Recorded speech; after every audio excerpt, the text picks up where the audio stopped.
Welcome to another In Wheel Time podcast, a 30-minute mini All things version of the automotive, In the Wheel Time award-winning car In show Wheel that Time airs car live show. every Saturday I'm sorry morning, we didn't have the 8 to music 11 this a.m. morning, Central. We're going to hum along. You do that. You and Jeff go ahead. Coming up, our auto story of the week, recalls. No, we've already done all of that. Recalls, Never mind. Yeah. We did that already. We've got guests coming up. Oh, we do. Yeah, we do. Well, it's the award coming up. We're going to talk to the founder of OttoFixIt and how to find a reputable body shop. Later in Jeff's car culture, same cars, different names. And Mars has 10 things to do at the Texas State Fair. Howdy. Along with Mike Out of This World Mars, right over there. Uh-huh. Frozen That's me. again. Frozen again. Over here to my left is the fabulous. We always need more Jeff Zekin. Keep going. David Ainsley has joined us. He's not in the house at the moment, but he's here in spirit. He's in here. He's in the bathroom. I'm Don Armstrong. Glad you could join us today. It's been a comedy of errors, and I do mean comedy. Mm-hmm. So we don't know what's going to happen in the next half hour or the next half hour after that. So we invite you to stay tuned and be entertained. What? It's a surprise. Yeah. So do we have Ilan? Yes, sir. Okay. Well, let's pop him in there and say hello. Ilan Mandil, founder of OttoFixIt, finding a reputable body shop. And I hope I didn't screw up your name too much. Did I? Perfectly. Hi, gentlemen. Hi, it's a pleasure to be with you. Thanks for joining us today. Pleasure to be with you as well. Nice to meet you. So tell us about OttoFixIt. Now, let me tell everybody, this is OTTO. Thank you. Yes. Not OttoFixIt, but OttoFixIt, the man's name. So, tell me how this all came about. Yeah, so I'm a technology guy in background, and I decided to just build an app to connect drivers with auto body shops about a year ago, just because I felt like there was a lot of lack of transparency as far as where drivers can go to get their cars fixed and how much they should be paying. They don't really know ultimately until the car's usually in the shop already. And I wanted to just give drivers multiple options. So I created a mobile app, and it's also a website. And basically you take a photo of your car and you get a AI driven estimate, which is admittedly, it can never be super precise because there's always a lot of damage and collision damage that's maybe under the hood, so to speak. But it gives them an initial sense of how much they should be paying just off of that AI estimate. And then what we do is we connect people to auto body shops in their area, so the auto body shop can give them a more comprehensive estimate. So it does two things. It gives people some price transparency, and we're also creating new leads for auto body shops, which upon talking to a lot of auto body shops, they really need, because no one's very happy with Yelp or Google. No one's getting good leads from other platforms these days. Well, it's interesting you should say that, because my background a long time ago was in a car dealership, and they had a very extensive auto body repair shop in the back. Yeah. They also had a separate Corvette body shop repair place next to it. And what little I learned is that it's pretty much and I don't want to say a guessing game, because that really is not true. Most auto repair guys that do the estimates, for the most part, are generally pretty schooled. But as you mentioned, and I think it's really important to point out here, that when you take your car in to get an estimate, it is just that, an estimate. Yeah. Because what they can see and what the actual mechanic that is doing the work sees could be completely different, because there's so many other hidden parts that are not visible to the eye. Supplemental. That you have to fix this. You have to have that bracket, that mount, whatever the case may be, that's bent, damaged, somehow is messed up. For me to get that fender aligned properly to the rest of the hood, the bumper, all of that, I've got to have that bracket. And that bracket may be $100. It may be $5,000, because it involves other things and other parts. Yeah. So go ahead. And because the price of the job is not set in stone until the job is actually finished, because even when you get the car in the shop, you haven't taken it apart and you don't know all the complexities of the job until it's done. There's no real harm, in my opinion, in giving a person an initial estimate off of a photo, given the fact that it's going to change anyways. And the real problem here is just the fact that nobody, or at least the average person who's not a car enthusiast, has even a shadow of an understanding of how much they probably should be paying going in. And so what we're doing is we're saying, okay, you have, let's say, a dent on the back panel above your wheel. Like, that's probably going to cost you somewhere in the range of $1,500 to $2,000. And then they can start thinking in the back of their head about, like, should I go through insurance and other questions like that. We've gotten some pushback. I will admit that we've gotten some pushback when it comes to, generating estimates based off of photos. But the reality is, we just tell customers that these estimates are subject to change upon the in-person inspection. So we're really just giving people options. And the other thing I'll just quickly note is their shops' labor rates are very different. And so what we're seeing is that we are providing people with recommendations to reputable shops where the prices change somewhat significantly. And so, depending on the person's car, or, what quality of repair they're really looking for, are they only looking for OEM parts, or are they okay with just certified aftermarket parts? They might decide to go for a slightly cheaper job, and we want to give them that option. Well, there's also after the service after the repair, because you might have you get your vehicle back on a Tuesday, and next Saturday there's a little rattle, there's something not right, something doesn't drive correctly. That also has to go back, and then there's probably more money added to that. Well, Jeff has a perfect example. I mean, his Cadillac SRX got bashed in pretty bad. Yeah, T-boned. Yeah, T-boned, and somebody stepped up to the plate and says, "Oh, I can fix it for this amount." It was actually a Cadillac dealer. A Cadillac dealer. Yeah, their collision service. Yeah, and tell the story. And the vehicle ended up it went down the road sideways. The paint was wrong. This was back in 2013. The paint was wrong color, different shade. The car ran sort of like a dog down the road, dog leg. Crabbing down the road.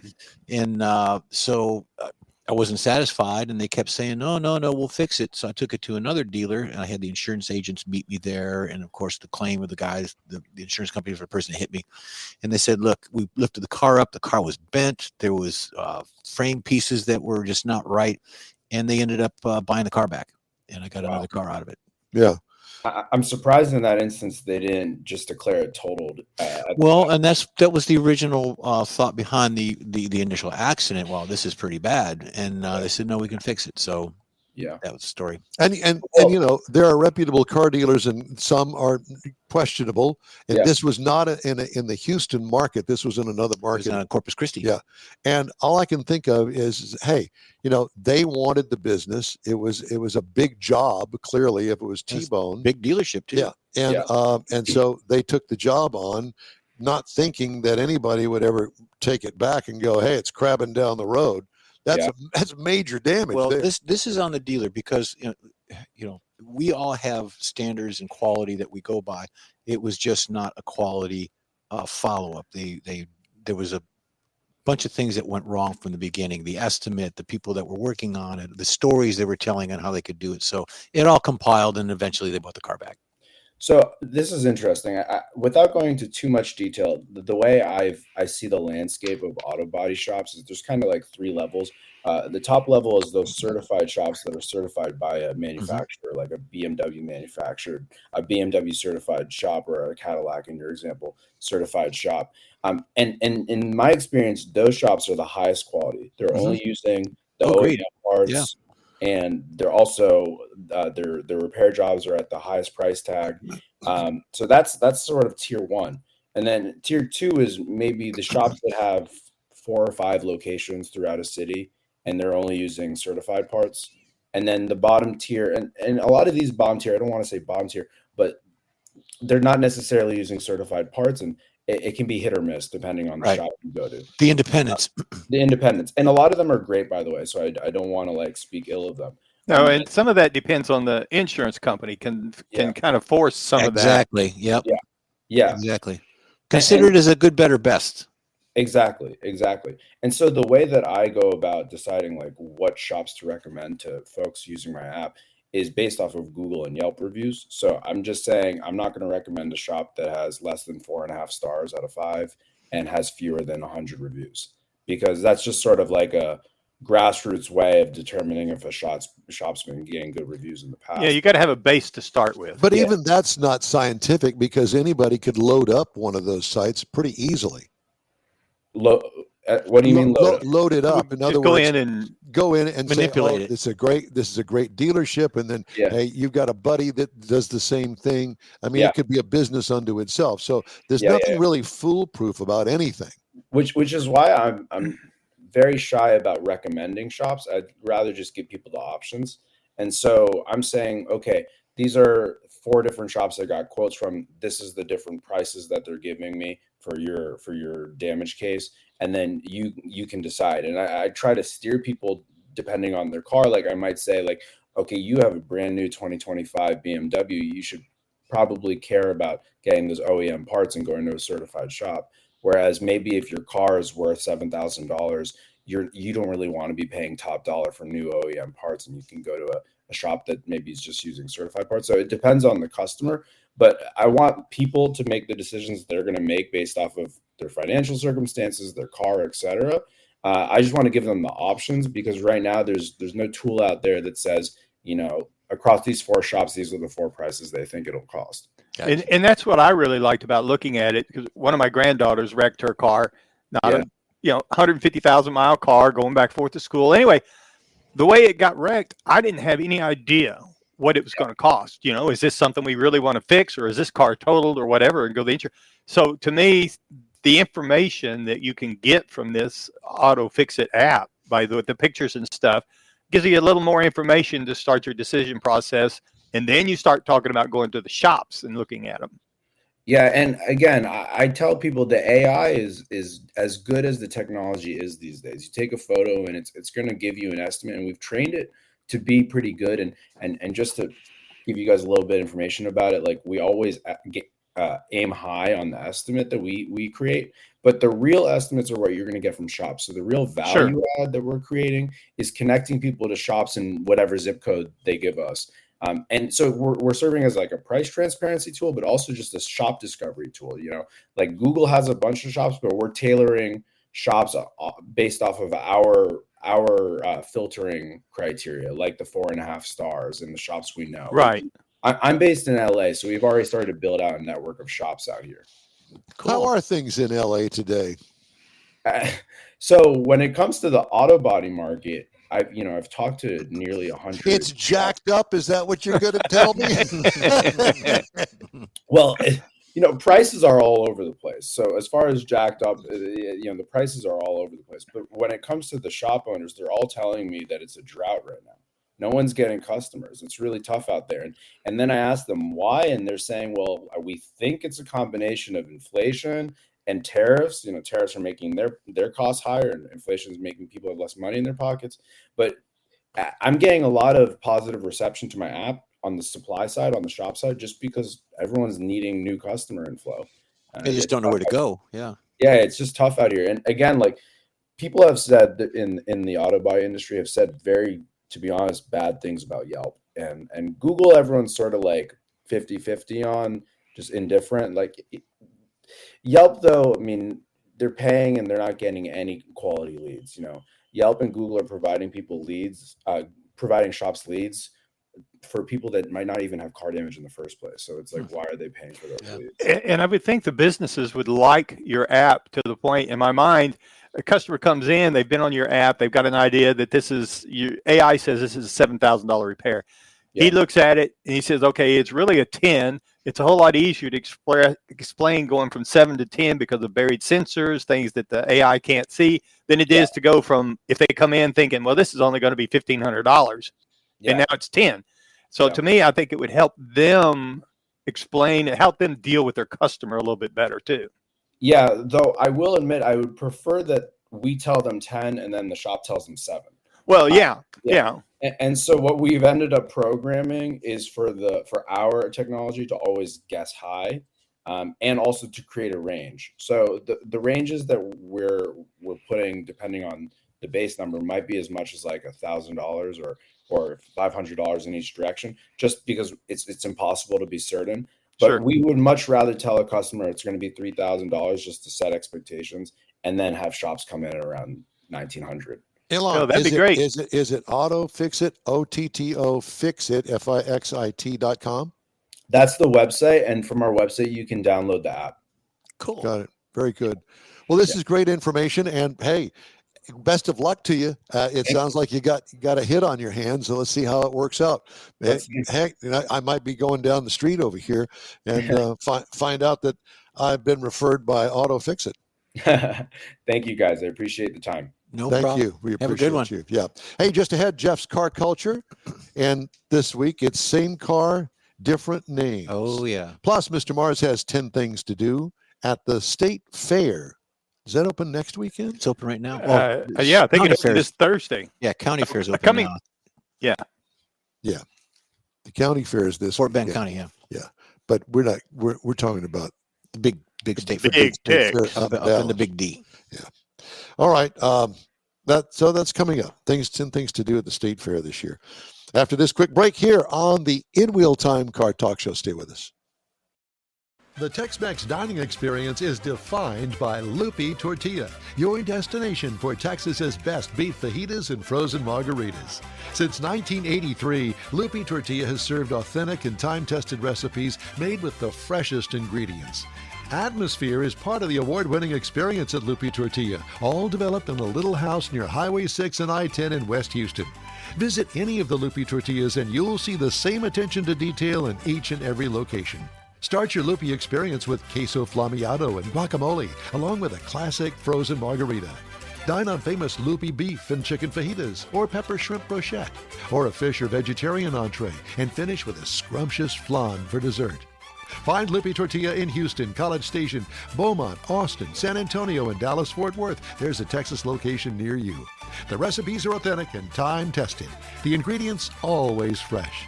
Loopy Tortilla, he's pretty good. Time to fire up those engines and pay tribute to the folks who make freedom possible. Bastrop's own Heroes in Hot Rods is rolling in for Veterans Day weekend. Friday night, downtown cruise. Saturday, 400 of the coolest rides in Texas. Proceeds help veterans, shelters, food pantries, and scholarships. Sponsored by Craig's Jewelry. November 7th and 8th, Main Street, Bastrop. Don't miss it.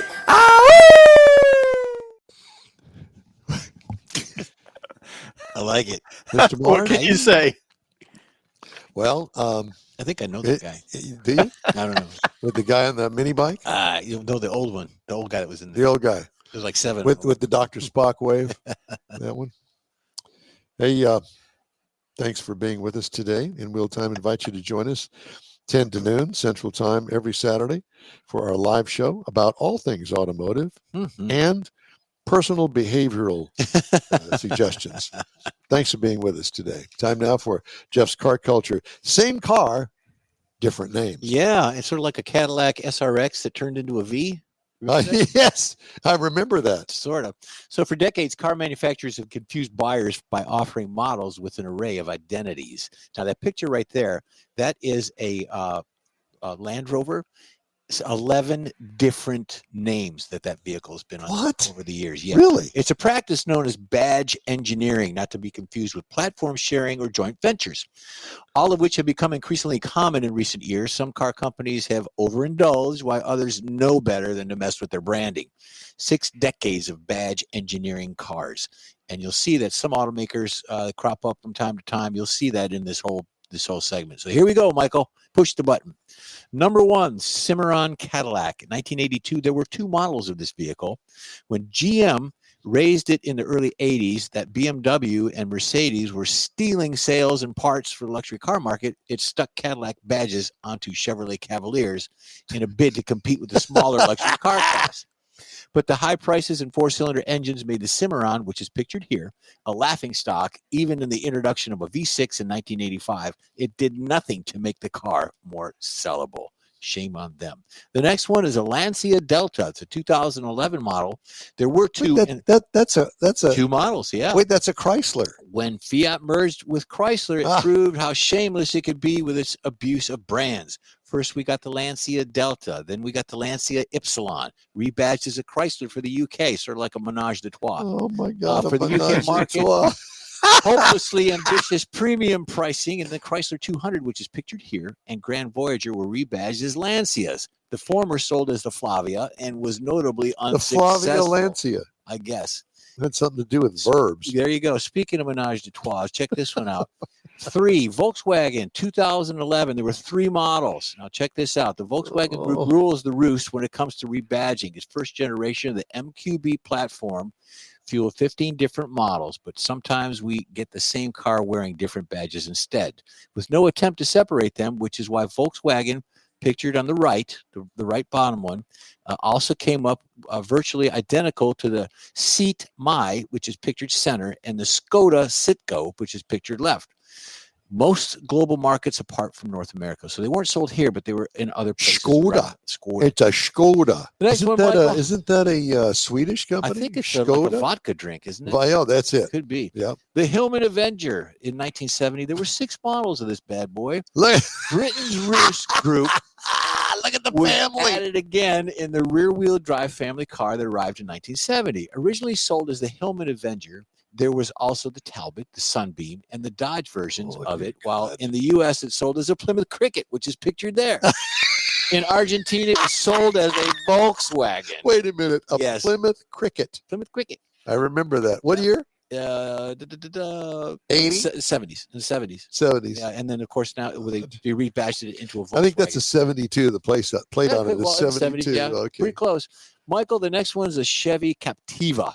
It's a sport model and is in 2006, and there were 7 versions of this. 7, of course. General Motors gave this car a different identity all over the world. Australia got it as a Holden Captiva, and in the UK it was a Vauxhall Antera. Vauxhall. While elsewhere in Europe it was the Opel Antera.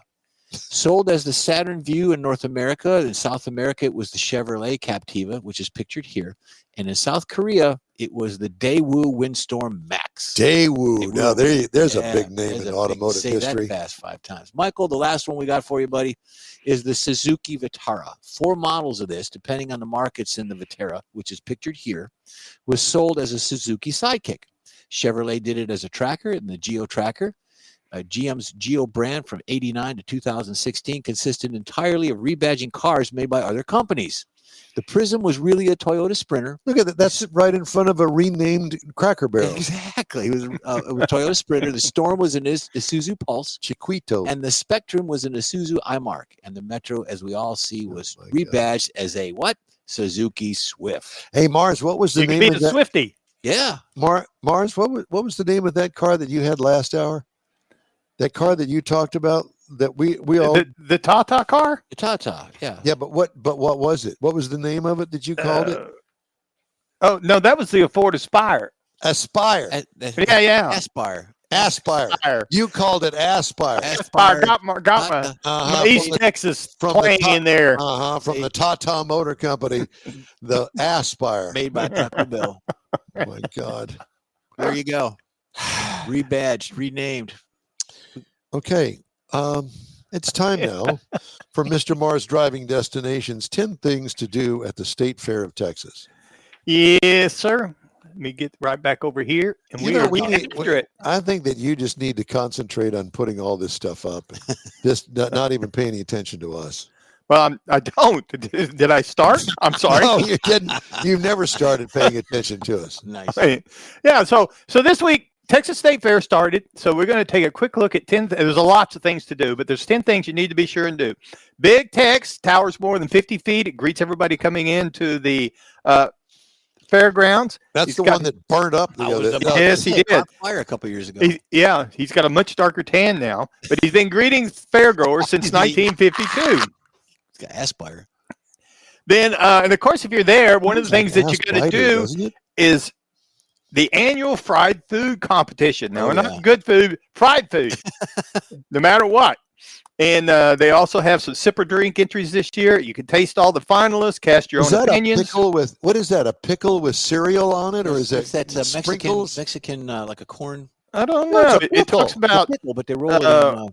a bacon deviled egg sliders, deep fried deli tacos. I think that's a banana, isn't it?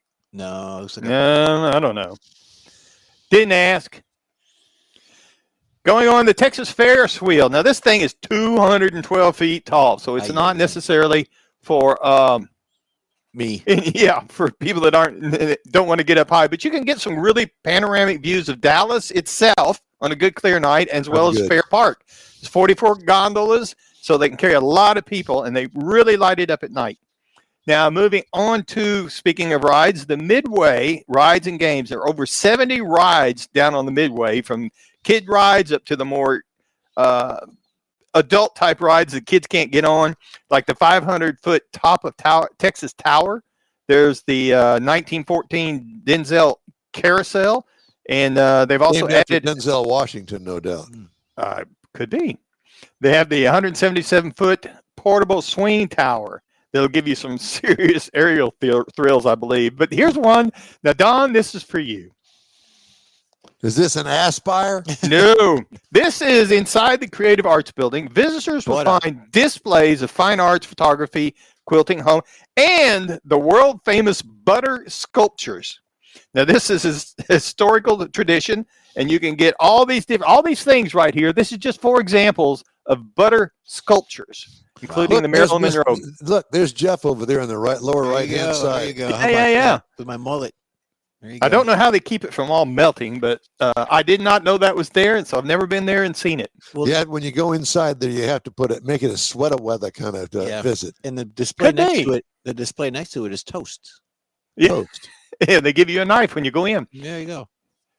So moving on to the auto show. Now, this is one of the big things. This is generally where I go whenever I go up there. So they've got all kinds of cars in here. You haven't been seen there in years. Beside the point. When I have been. But you can go through and you got vehicles on the outside, on the inside. They've actually got a few places that you can actually drive them around some tracks. Look, it's got an Aspire right there in the middle. Right there in the orange one, right there in the middle. Yeah. Then if you want some other things that are a little more active, you can also go to the rodeo. They got daily livestock shows, judging, full rodeos with bull riding, barrel racing, and roping events. Got 4-H and FFA participants, so you can go through all the barns and do the rodeos in the evening under the lights. And another one I did not know was there. They actually have Lagoon Park, and this was not there the last time I was there for sure. This is part of their family-friendly attractions. Their animatronic dinosaur exhibits and interactive shows. Puts it in the lagoon setting to make it more realistic.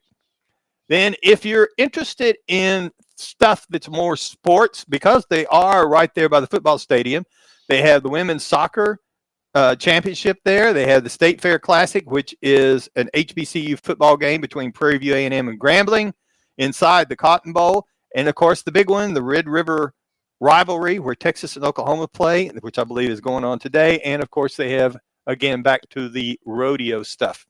But there's lots of things to do up there, but this is just 10 of the bigger things. Some of them I didn't even know existed. Well, there you go. Once again, we don't know what we don't know. Exactly. All right. Well, thank you, sir. In Wheel Time Car Talk continues right after this quick break. Let's see how. You own a car you love. Well, why not let Gulf Coast Auto Shield protect it? Houstonian John Gray invites you to his state-of-the-art facility to introduce you to his specialist team of auto enthusiasts. We promise you'll be impressed. Whether you're looking to massage your original paint to a like-new appearance, apply a ceramic coating, install a paint protection film, nano-ceramic window tint, or new windshield protection called ExoShield, Gulf Coast Auto Shield is where Houston's car people go. Curbed your wheels? Instead of buying new, why not have them repaired? How about a professionally installed radar detector? Gulf Coast Auto Shield does that too. Get a peek inside the shop and look at the services offered by getting online and heading to gcautoshield.com. Better yet, stop by their facility at 11275 South Sam Houston Tollway, just south of the Southwest Freeway, and get a personal tour. Gulf Coast Auto Shield is your place to go for all things exterior. Call them today, 832-930-5655 or gcautoshield.com.